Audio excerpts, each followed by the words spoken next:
তোমরা কি ফায়ার ব্রিগেডে আগুন নেভাতে দেখেছো? যদি দেখেছো তাহলেও এই ভিডিওটা দেখো, আর যদি না দেখেছো তাও এই ভিডিওটা দেখো। এটা হলো আমাদের আমলাগোড়ার একটা ঘটনা। হঠাৎ করে ইলেকট্রিক তারে আগুন লেগে যায়। তারপর কিন্তু অতি দ্রুত ফায়ার ব্রিগেডকে বলা হয় এবং তাদের পুরো ফুল টিম আসে। আর দেখো এখানে যে জলের পাইপটা রয়েছে ওটাকে মেলা হচ্ছে এবং জলটাকে পুরোপুরি যখন খোলা হয় তখন জাস্ট প্রেসারটা লক্ষ্য করুন যে একজন পুলিশ অফিসার কিন্তু এটাকে ভালোভাবে সামলাতেই পারছে না, এত স্পিডে বা এতটাই বেগে কিন্তু জলটা বেরোচ্ছে। এটা তো একদম নর্মাল একটা ছোট্ট আগুন ছিল জাস্ট। যখন বড় বড় আরও আগুন লেগে যায় তখন এর থেকেও বেগে জল কিন্তু দেওয়া হয়।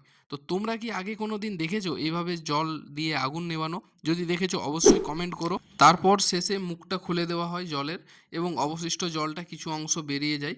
আর তারপর সমস্ত কিছু একে একে গুটিয়ে নেয়। আর এটা দেখতে কত লোক জমা হয়েছে জাস্ট দেখো।